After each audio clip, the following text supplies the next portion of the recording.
meron pa siyang partner dito. Isa pa. Ito guys, ang cute. Ito naman isa ang bubuksan natin. Yan, ang cute. So guys, yung second naman ay ito. Tignan natin yung laman nito. Nakalagay pa guys.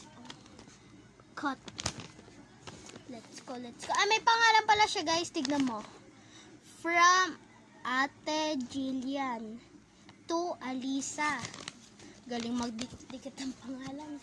Let's cut it.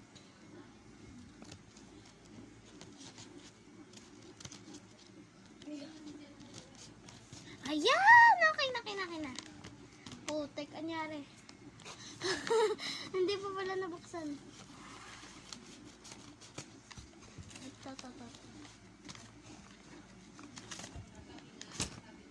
Ito, meron